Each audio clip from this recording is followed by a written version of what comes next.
राजू आणि निलेश दोघे जिगरी दोस्त होते. एकत्र एकाच गावात राहत होते. घरे सुद्धा बाजूबाजूलाच होती.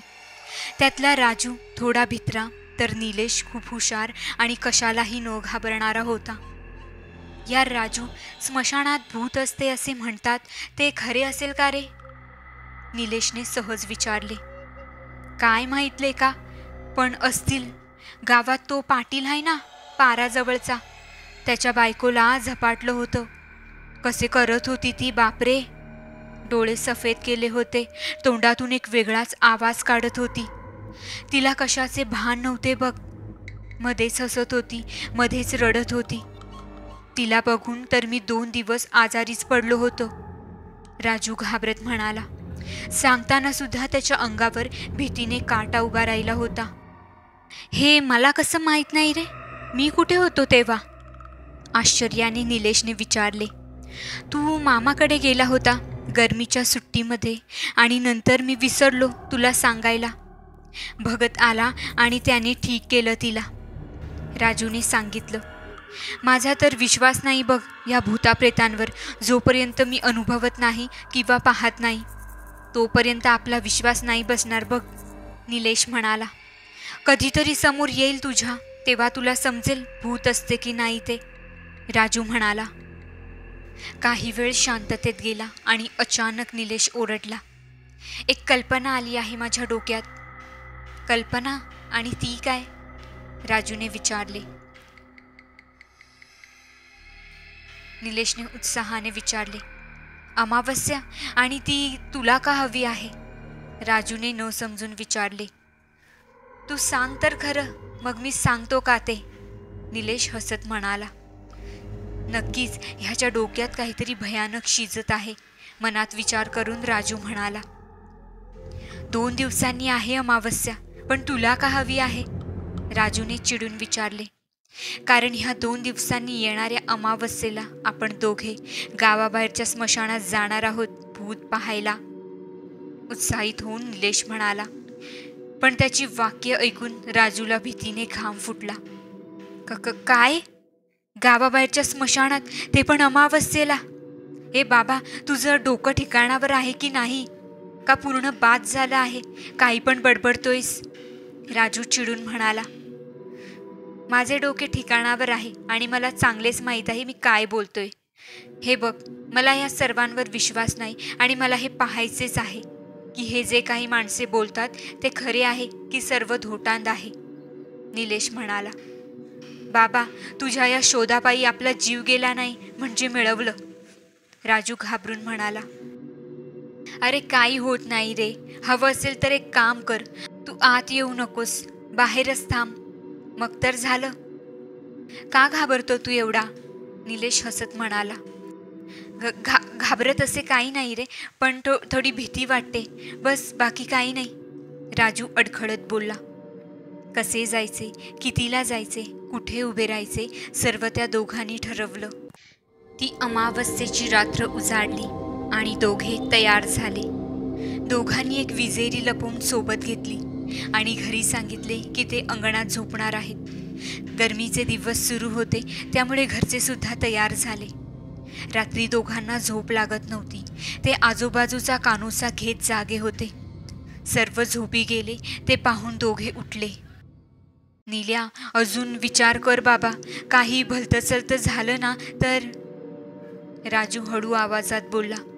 अरे काही नाही होणार, तू नको ना एवढा विचार करूस, चल निघू आपण, असं बोलून निलेश उठला आणि नाईलाजाने राजू सुद्धा उठला. दोघे आता गावच्या वेशीच्या दिशेने निघाले. राजू, तू एवढा का घाबरतोस रे भूतांना? विजेरीचा प्रकाश खालून स्वतःच्या तोंडावर टाकत निलेशने विचारले. ती विजेरी नीट पकड आधी, असं बोलून राजूने निलेशच्या हातातील विजेरी सरळ केली. आणि भीती का नाही वाटली पाहिजे? त्याचे ते भयानक रूप, त्याचा आवाज, त्याची जीव घेण्याची पद्धत, मला ह्या सर्वांची भीती वाटते. आता तू गेला आणि बाहेर नाही आलास तर माझा जीव इकडेच जाईल, एवढी भीती मला आता वाटत आहे, राजू म्हणाला. असे कसे तुझा जीव जाऊ देईन? मी येणार तुझ्यासाठी, नक्की येणार, निलेश म्हणाला. दोघांनीही गावाची वेस ओलांडली आणि ते गावच्या स्मशानभूमीच्या दिशेने निघाले. वातावरणात गारवा वाढू लागला होता. आजूबाजूला कीर झाडी आणि त्याच्यामधून जाणारी ती पायवाट होती. हा सर्व प्रकार पाहून असे वाटत होते की एक काळा अजगर आपले तोंड उघडून आपल्या भक्ष्याची वाट पाहत आहे. गार हवा दोघांच्या शरीराला स्पर्श करून जात होती. मध्येच लांबवर कोल्हेकुई ऐकू येत होती. निल्या, बस आता, माझी हिंमत नाही होत पुढे जायची. राजू आजूबाजूला पाहत म्हणाला. अरे असे काय करतोयस? आपण इकडे किती वेळा येऊन गेलो आहे आणि आता काय झालं? निलेशने विचारलं. ते आपण दिवसा येतो, पण आता रात्र आहे आणि त्यात पण अमावस्या आहे. नाही, मी पुढे नाही जाऊ शकत. आता बस, तू पण चल माघारी, नको ती विषाची परीक्षा. राजू घाबरत म्हणाला. मी काय माघारी जात नसतोय, मला पण बघायचंय भूत. एक काम कर, इकडं थांब, मी अर्ध्या तासात येतो. आज जाऊन मग आपण दोघे पण परत जाऊ. निलेश म्हणाला. निल्या, तू परत येशील ना? तिकडे तुला भूताने धरले म्हणजे मी एकटा काय करू इकडे? राजूने घाबरत विचारले. अरे काही नाही होणार, मला कोणतं भूत नाही धरणार, तू नको काळजी करू. काही झाले तरी तू इकडे थांब, इकडून कुठे जाऊ नकोस, मी येईन परत. निलेश म्हणाला आणि विजेरीचा प्रकाश टाकत आत निघाला. इकडे राजू एका दगडावर बसून आत जाणाऱ्या निलेशच्या पाठमोऱ्या आकृतीकडे पाहत होता. आतमध्ये जाणारा रस्ता हा दुतर्फा झाडाने व्यापला होता. झाडामुळे थंड हवा वाहत होती. मध्येच कुठेतरी घुबडाच्या ओरडण्याचा आवाज कानावर पडत होता. रातकिडे आपल्या लईमध्ये आवाज करत होते. एक प्रकारचे गूढ वातावरण निर्माण झाले होते. निलेशने आपल्या विजेरीचा प्रकाश आजूबाजूच्या झाडांवर टाकला तर असे वाटत होते की ती झाडे आता जिवंत होतील आणि स्वतःमध्ये समावून घेतील. झाडाच्या वेड्या वाकड्या फांद्या एखाद्या विशाल दैत्याप्रमाणे अंधारात भासत होत्या. निलेश आता स्मशानाच्या जवळ पोहोचला होता. गावात एक रात्र आधीच एक माणूस गेला होता आणि त्याचा दाहसंस्कार इकडेच केला गेला होता. त्या राखेमध्ये अजून कुठे कुठे धग दिसून येत होती. बाजूला 2 बांबू आणि काही फुले पडली होती. एका बाजूला एक मडके फुटल्यावर झालेले खाफर दिसून येत होते. अबीर गुलाल बुक्का त्या चितेच्या आजूबाजूला दिसत होते. काही खाद्यपदार्थ सुद्धा ठेवले होते. निलेश काही वेळ तिकडे ते सर्व पाहत थांबला, पण त्याला तिकडे काहीच भीतीदायक असे जाणवले नाही. इकडे बाहेर राजू सतत आपल्या आजूबाजूला विजेरीच्या प्रकाशाने पाहत होता. त्याच्या मागे पुढे फक्त आणि फक्त अंधार दिसत होता. त्याला असे वाटत होते की आता त्याच्या समोरून किंवा मागून कोणीतरी येईल आणि त्याला घेऊन जाईल. भीतीने त्याचे हातपाय आधीच गोठले होते. राजू तिकडे बाहेर एकटा आहे, काहीतरी गंमत करू असा विचार करून निलेशने चित्रविचित्र आवाज काढायला सुरुवात केली. सर्व ठिकाणी शांतता असल्याने त्याचा आवाज राजूच्या कानावर पडायला वेळ लागला नाही. निलेश अजून जोरजोरात आवाज काढू लागला. आता मात्र राजू घाबरला आणि वाट दिसेल तिकडे पळू लागला. काही वेळाने निलेश हसत हसत बाहेर आला तर राजू एका ठिकाणी त्याच्याकडे पाठ करून उभा होता. निलेश दबक्या पावलाने राजूजवळ आला आणि मागून त्याच्या खांद्यावर हात ठेवला.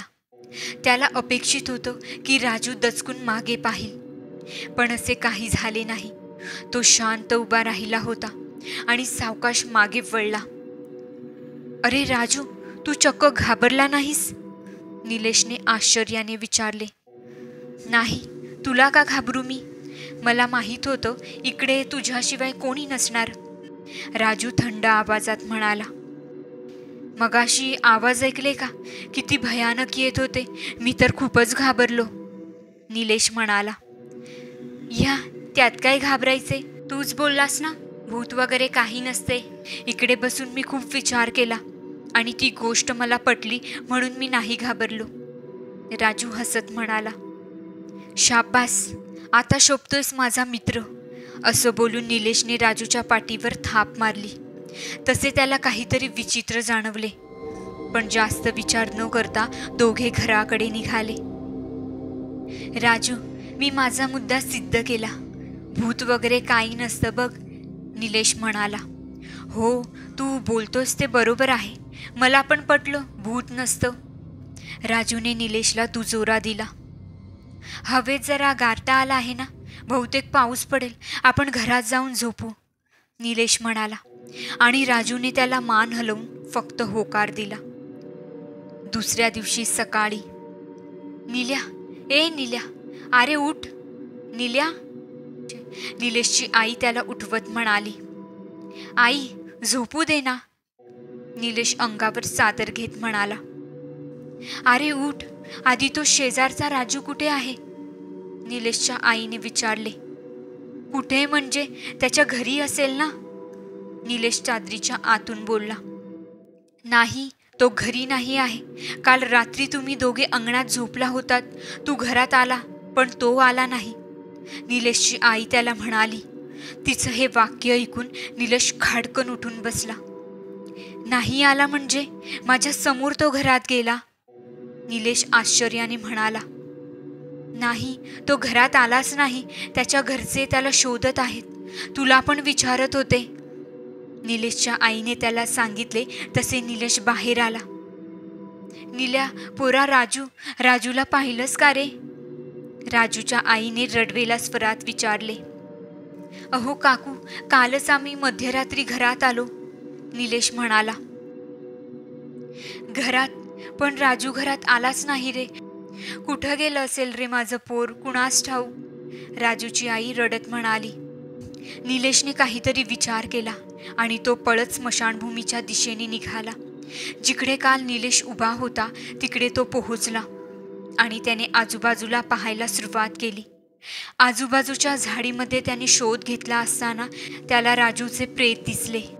त्याचा शोध झाडाच्या फांदीमध्ये अडकला होता आणि मेल्यानंतर सुद्धा त्याच्या चेहऱ्यावर भीती दिसून येत होती. निलेशने अंदाज लावला की नक्की काय झालं असेल. जेव्हा निलेशने आवाज काढला तेव्हा घाबरून राजू पळत सुटला असेल आणि त्याचे शोध इकडे झाडाच्या फांदीमध्ये अडकले असेल आणि त्याला वाटले असेल की त्याला भूताने पकडले आहे आणि ह्या भीतीपोटी त्याचा मृत्यू झाला असेल.